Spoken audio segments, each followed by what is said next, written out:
സിലബസിലെ ഓരോ ടോപ്പിക്സിൽ നിന്നുകൊണ്ട് തന്നെ തയ്യാറാക്കിയ ഈ ടോപ്പിക് എക്സാം ബുക്കിലെ ഓരോ ക്വസ്റ്റ്യൻസും വർക്ക്ഔട്ട് ചെയ്യുന്നതിലൂടെ സർക്കാർ ജോലി ഇനി നിങ്ങളെ തേടിയെത്തും.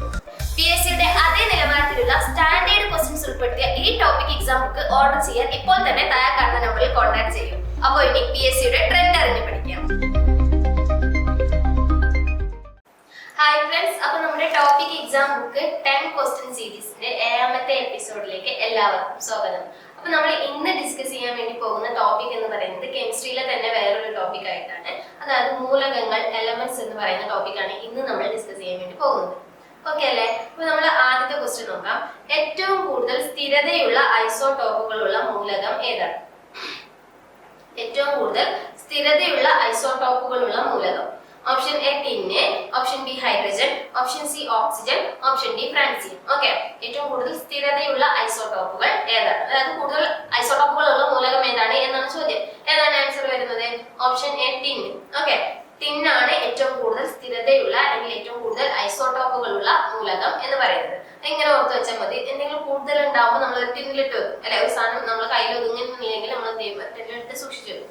അപ്പൊ അങ്ങനെ ആലോചിച്ചാൽ മതി. ഐസോടോപ്പുകൾ കൂടുതലുള്ളത് കൊണ്ട് നമ്മൾ ടിന്നിലിട്ട് വെച്ചു. അപ്പൊ ടിന്നാണ് ഏറ്റവും കൂടുതൽ ഐസോടോപ്പുകളുള്ള മൂലകം എന്ന് പറയുന്നത്. ഇനി അടുത്ത ക്വസ്റ്റ്യൻ നോക്കൂ.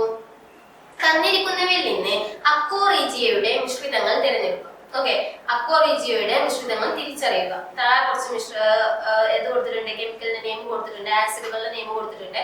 അപ്പൊ എന്ത് ചെയ്യാം? അതിൽ നിന്നും അക്കോറീജിയക്ക് അല്ലെങ്കിൽ അക്കോറീജിയ ഉണ്ടാക്കാൻ നമ്മൾ ഉപയോഗിക്കുന്ന മിശ്രിതങ്ങൾ ഏതൊക്കെയാണ് എന്ന് നമ്മളോട് തിരിച്ചറിയാനാണ് പറഞ്ഞിട്ടുള്ളത്. ഒന്നാമത്തെ നോക്കൂ, ഗാഢ ഹൈഡ്രോക്ലോറിക് ആസിഡ് അല്ലെങ്കിൽ concentrated hydrochloric acid HCl. Okay, രണ്ടാമത്തെ എന്താണ്? ഗാഢ സൾഫ്യൂരിക് ആസിഡ് H2SO4 അല്ലെ? മൂന്നാമത്തെ നോക്കൂ, നൈട്രിക് ആസിഡ് HNO3. ഓക്കെ, അപ്പൊ ഇത്തരത്തില് 3 ആസിഡും 4 നൈട്രിക് ഓക്സൈഡ്, അതെന്തായാലും അല്ല അല്ലെ? അപ്പൊ ഗാഢ ഹൈഡ്രോക്ലോറിക് ആസിഡ്, ഗാഢ sulphuric acid, nitric acid, nitric oxide. ഇതിൽ ഏതാണ് അക്കോറീജിയയുടെ മിശ്രിതങ്ങൾ എന്നാണ് നമ്മൾ ചോദിച്ചിട്ടുള്ളത്. ഏതാണ്? നമുക്കറിയാം അല്ലെ? HCl-ഉം HNO3-യും കൂടി ചേർന്നാലാണ് എന്തുണ്ടാകുക? അക്കോറീജിയ എന്നുള്ള മിശ്രിതം ഫോം ചെയ്യാം അല്ലെ? HCl + HNO3 ഇതൊരു ഫിക്സഡ് റേഷ്യോയിലാണ് എന്നൊക്കെ നമ്മൾ പഠിച്ചതാണ്. അത് അടുത്ത ക്വസ്റ്റ്യൻ ആയിട്ട് വരുന്നുണ്ട്. അപ്പൊ നമുക്ക് അവിടെ ഡിസ്കസ് ചെയ്യാം. ഇപ്പൊ തൽക്കാലം നിങ്ങൾ അറിഞ്ഞിരിക്കുക, അക്കോറീജിയയുടെ മിശ്രിതങ്ങൾ എന്ന് പറയുന്നത് HCl + HNO3, അതായത് ഹൈഡ്രോക്ലോറിക് ആസിഡ് + നൈട്രിക് ആസിഡ് ആണ് എന്ത് അക്കോറീജിയയുടെ മിശ്രിതങ്ങൾ എന്ന് പറയുന്നത്. അപ്പൊ നമ്മുടെ ആൻസർ ഓപ്ഷനിൽ ഏതാ നോക്കുക. 1 ഹൈഡ്രോക്ലോറിക് ആസിഡ് എന്ന് പറയുമ്പോൾ 1, നൈട്രിക് ആസിഡ് എന്ന് പറയുമ്പോൾ 3 1, 3 ഉള്ള ഓപ്ഷൻ ഏതാണ്? Option C 1, 3. ഇവയാണ് എന്ത് ചെയ്യുന്നത്? നമ്മുടെ ആൻസർ ആയിട്ട് വരിക. ഓപ്ഷൻ സി ആണ് നമ്മുടെ ആൻസർ ആയിട്ട് വരിക. ഇനി അടുത്ത ക്വസ്റ്റ്യൻ നോക്കൂ. അക്കോറീജിയ കണ്ടുപിടിച്ചത് ആരാണ്? Option A John Dalton, option B Berzelius, option C Robert Boyle, option D Jabir ibn Hayyan. Okay, ആരാണ് അക്കോറീജിയ കണ്ടുപിടിച്ച ആളാരാണ്? ഓക്കെ, ആരാണ്? Option D Jabir ibn Hayyan അല്ലെ? അതായത് നമ്മുടെ പ്രാചീന chemistry, father of ancient chemistry എന്നൊക്കെ അറിയപ്പെടുന്ന, പ്രാചീന കെമിസ്ട്രിയുടെ പിതാവ് എന്നൊക്കെ അറിയപ്പെടുന്ന ജാബിർ ഇബ്നു ഹയ്യാൻ ആണ് എന്ത് ചെയ്തത്? അക്കോറീജിയ കണ്ടുപിടിച്ചത്. ഓക്കെ അല്ലേ? ഇനി അടുത്ത ക്വസ്റ്റ്യൻ നോക്കൂ. അക്കോറീജിയയിലെ നൈട്രിക് ആസിഡിന്റെയും ഹൈഡ്രോക്ലോറിക് ആസിഡിന്റെയും അനുപാതം എത്രയാണ്? അതായത് അക്കോറീജിയയിൽ നമ്മൾ പറഞ്ഞു ആഡ് ചെയ്യുന്ന മിശ്രിതങ്ങൾ ഏതൊക്കെയാണ്? നൈട്രിക് ആസിഡ് + ഹൈഡ്രോക്ലോറിക് ആസിഡ് അല്ലെ? അത് ഏത് റേഷ്യോ, ഏതൊരു ഫിക്സഡ് റേഷ്യോയിലാണ് നമ്മൾ അത് ആഡ് ചെയ്യുക. ഏതെങ്കിലും തോന്നിയ രീതിയിൽ നമുക്ക് ചെയ്യാൻ പറ്റില്ല. അപ്പൊ അക്കോറീജിയ ഉണ്ടാക്കാൻ നമ്മൾ ഹൈഡ്രോക്ലോറിക് ആസിഡും നൈട്രിക് ആസിഡും ഏത് അനുപാതത്തിലാണ് നമ്മൾ മിക്സ് ചെയ്യേണ്ടത് എന്നാണ് നമ്മളോട് ചോദിച്ചിട്ടുള്ളത്. ഏതാണ് നമ്മുടെ ആൻസർ വരിക? ഓപ്ഷൻ എ 1:5 ആണോ? Option B 1:2 അനുപാതത്തിലാണോ? ഓപ്ഷൻ സി 1:3 എന്ന അനുപാതത്തിലാണോ? ഓപ്ഷൻ ഡി 1:4 എന്ന അനുപാതത്തിലാണോ? എത്ര അനുപാതത്തിലാണ് നമ്മൾ മിക്സ് ചെയ്യാം? എന്താണ് ആൻസർ വരിക? ഓപ്ഷൻ സി 1:3 എന്ന അനുപാതത്തിലാണ്. അതായത് നൈട്രിക് ആസിഡ് 1, ഹൈഡ്രോക്ലോറിക് ആസിഡ് 3 എന്നീ അനുപാതത്തിലാണ് നമ്മൾ ഇത് മിക്സ് ചെയ്യുക. ഇനി നിങ്ങളോട് തിരിച്ചാണ് ചോദിക്കുന്നത്. അതായത് ഹൈഡ്രോക്ലോറിക് ആസിഡ് കൂടുതൽ വേണം. അതാണ് 3 എന്ന് കൊടുത്തിട്ടുള്ളത്. 1:3 എന്ന റേഷ്യോ നമുക്ക് മനസ്സിലാക്കാൻ പറ്റുന്നത് എന്താണ്? ഈ ഒരു റേഷ്യോ കാണുമ്പോൾ തന്നെ നമുക്ക് മനസ്സിലാക്കാം നൈട്രിക് ആസിഡിനേക്കാൾ കൂടുതലായിട്ട് ഹൈഡ്രോക്ലോറിക് ആസിഡ് വേണം അല്ലെ അക്കോറീജിയ ഉണ്ടാക്കാൻ.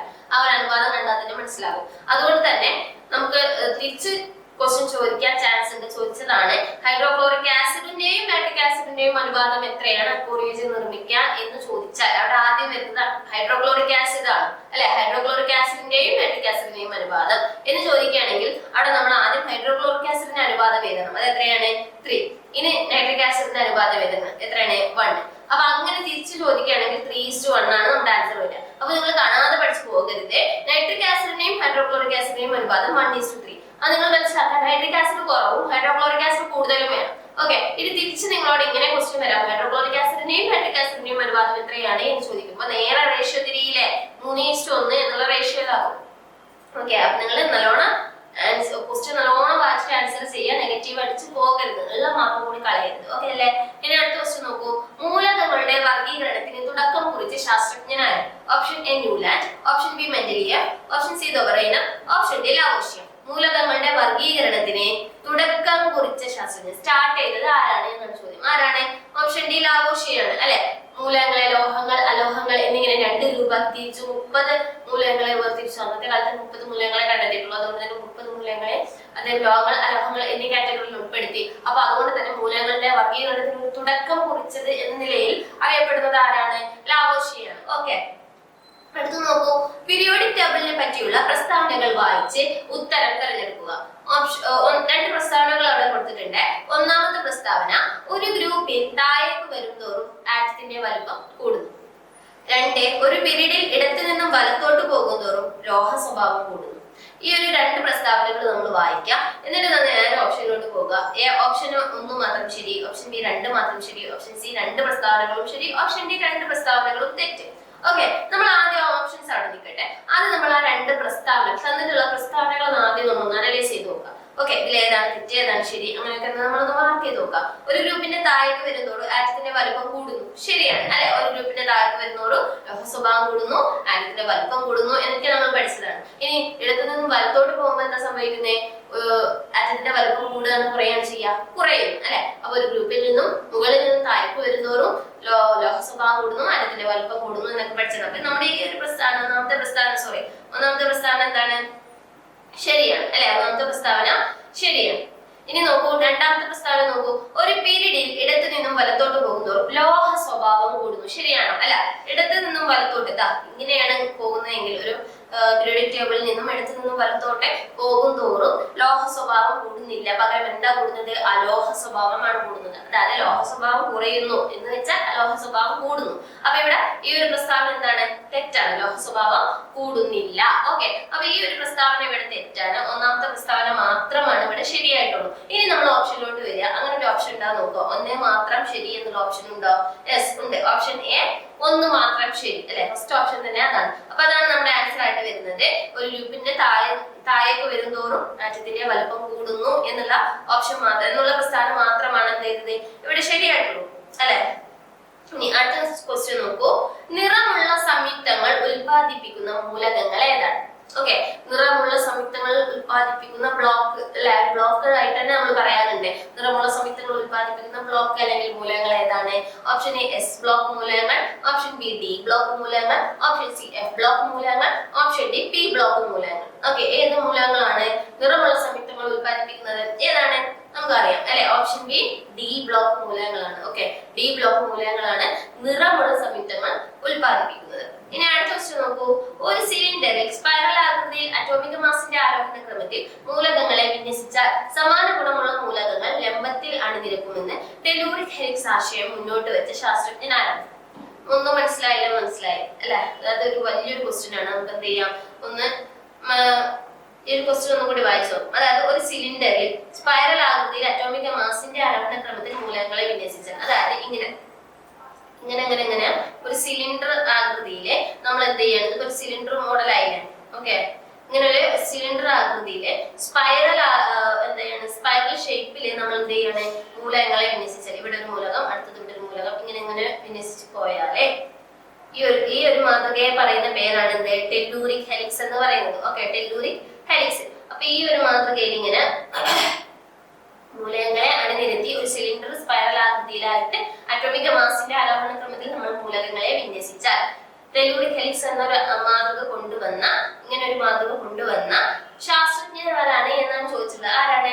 Option A Newland, option B Emilio Segre, option C Carlo Perrier, option D Chancourtois. ഏതാണ്? ഓപ്ഷൻ ഡി ചാൻ കോർട്ടോയിസ് ആണ് എന്ത് ചെയ്തത്? ഇങ്ങനെ ഒരു ടെല്ലൂറിക് ഹെലിക്സ് മോഡൽ കൊണ്ടുവന്നിട്ടുള്ള ശാസ്ത്രജ്ഞൻ. ഓക്കെ അല്ലെ. ഇനി അടുത്തത്, വജ്രത്തിന് മഞ്ഞ നിറം നൽകുന്ന മൂലകം ഏതാണ്? വജ്രത്തിന് മഞ്ഞ നിറം നൽകുന്ന മൂലകം ഏതാണ്? Option A oxygen, option B hydrogen, option C nitrogen, option D carbon. ഏതാണ്? ഓപ്ഷൻ സി നൈട്രജൻ ആണ് വജ്രത്തിന് മഞ്ഞ നിറം നൽകുന്നത്. ഓക്കെ, അങ്ങനെയാണെങ്കിൽ വജ്രത്തിന് നീല നിറം നൽകുന്ന മൂലകം ഏതാണ് എന്ന് നിങ്ങളൊന്ന് കമന്റ് ചെയ്യാട്ടോ. വജ്രത്തിന് മഞ്ഞ നിറം നൽകുന്നത് ഹൈഡ്രജൻ ആണെങ്കിൽ വജ്രത്തിന് നീല നിറം നൽകുന്നത് ഏതാണെന്ന് കമന്റ് ചെയ്യാം. ഇനി അടുത്തത് ഏറ്റവും സ്ഥിരത കൂടിയ മൂലകം ഏതാണ്? ഏറ്റവും സ്ഥിരത കൂടിയ മൂലകം ഏതാണ്? ഏതാണ്? Option C lead. ഓക്കെ, ഏറ്റവും സ്ഥിരത കൂടിയ മൂലകം ഏതാണ്? ഓപ്ഷൻ സി ലെഡ് ആണ്. ഓക്കെ, ലെഡ് ആണ് എന്ത് ചെയ്തത്?